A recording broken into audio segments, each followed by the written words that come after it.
This is our Marketing 369 research project for Dr. Miller's class. Our project was on how do untouched photos affect the efficacy of business marketing their products on social media. Over the course of the semester, we compiled secondary research, qualitative research through a depth interview, and quantitative research through a survey to better understand our question.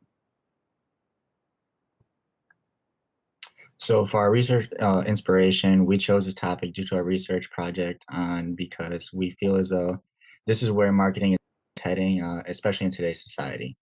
All social media outlets are extremely involved in marketing products as well as the influencers that use them, and also a negative stigma surrounding edited photos on social media to the products. And we wanted to see if this was true. So the first thing we're going to talk about is secondary research, and we did two articles on this slide here. So the first one is the dangers of photo editing in a social media obsessed world. This one talks about how touching up photos on social media has led to high rates of body dysmorphia and mental health issues among young people in today's society. And the next one was titled Four Major Brands That Decided to Stop Using Photoshop. And this one talks about some companies that started using untouched photos because they're showing support and spreading awareness for various movements such as Brave Girls Alliance, NEDA Walk, and Save a Life. The second article that we looked at was 10 brands leading the body positive movement with unretouched ads. This article talked about various companies such as Target, Dove, and Aerie that have stopped using unfiltered photos or filtered photos to promote the awareness of body shaming. These companies have steered away from promoting social expectations, and rather than adding more retouched photos to the stigma, they've moved away from that and started using untouched photos. This secondary research inspired us in our survey because it was interesting to see how many brands are moving towards natural, untouched photos, especially larger brands. They've moved away from Photoshop pictures in order to ensure the consumer is both represented and shielded from some of the negative effects that contribute to like mental illness that can come from constantly seeing Photoshopped and retouched images, especially on social media and in advertisements. For our qualitative research, we performed a depth interview with someone who has owned and managed boutiques for the better part of a decade. She's from Burlington. Her name is Cynthia. Many of the advertising that they do is on social media, whether it be Instagram or Facebook, even though they lean more towards Facebook. Some of the questions I asked her when they're advertising their products, do you retouch photos that you use? She said that it depends. In some cases, we just take pictures in front of a mirror, and they will just mess with the lighting or change the color like to black and white or something. And then in other cases, like when they bring in a professional photographer, they will edit them more than they would if they were just taking them, let's say, with like their cell phone in the store. I asked her why she retouched some, but not all. And she said that in some instances, it looked more professional to brighten the smile or make the complexion of the model look a little more clear. She said that usually it's really small details and people don't seem to notice, but they do often retouch their photos. I asked her what her main type of advertising was, whether it be social media, newspaper, or if they hang up flyers around downtown, whatever they do.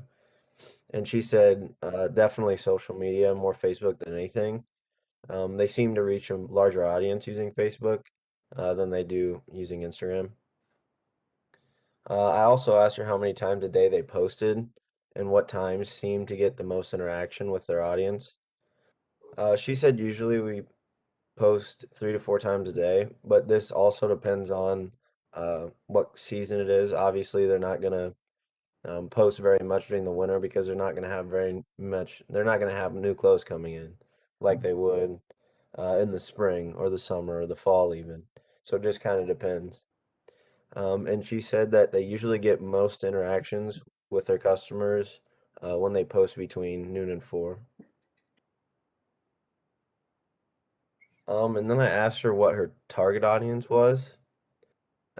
She said that her target audience with the social media advertisements that they use are for anyone really above the age of 18. Really anyone who likes to come to their store. She said that on Facebook, it's usually an older following, so probably around people the ages 30 to 50. On Instagram, it's a younger audience, usually around the ages of 20 to 25. That's just because all of the employees that work there are around that age.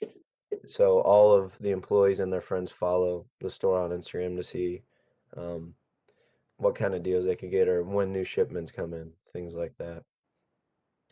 And I would say that it didn't really affect our survey that much, being that most of the clientele that this boutique has is an older demographic. It didn't really contribute much to a survey that we were going to go hand out to college kids.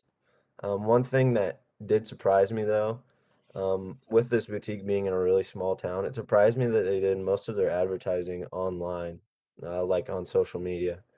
I just wouldn't think that they'd reach as big of an audience in doing this, but apparently that's what works best for them. Next is our quantitative research. So for our research instrument, we had a couple different questions that use a multitude of scales. So in our survey, we utilized a linear scale, Likert scale, and a frequency scale. And as for distribution, our survey was distributed through the school to the College of Business students, and we also sent it to some friends that may not be in the College of Business, so we got a variety of answers.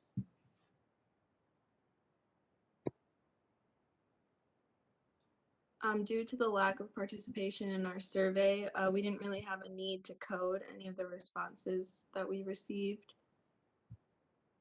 For our methodology, upon getting the results from our survey, we mainly just took the average of the data that we collected. We felt this was most appropriate to analyze the data, and a trend we did notice was that however many of the participants are avid users of social media sites, with almost all using Facebook and Instagram multiple times a day. So quantitative research continued. Out of the 17 responses that we've got, 100% of respondents use Instagram, 94.12% use Facebook, 70.6% use Twitter, 94.12% use Snapchat, and 52.94% use TikTok. All respondents reported checking their social media multiple times a day. Out of all the respondents, 52.94% were female, as 47.06% were male. And then there's a link down below of the survey results that we got. So everybody has at least one social media platform that they use. In our survey, we had asked questions about untouched photos. We showed 2 pictures, one untouched, the other photoshopped, and asked which one they would rather see on a campaign. 41.2% said the untouched photo, 29.4% said the photoshopped photo, and 29.4% said no preference. Overall, most people would rather see the untouched photo as the campaign photo, though most people who took our survey said they see Photoshop pictures on social media very often.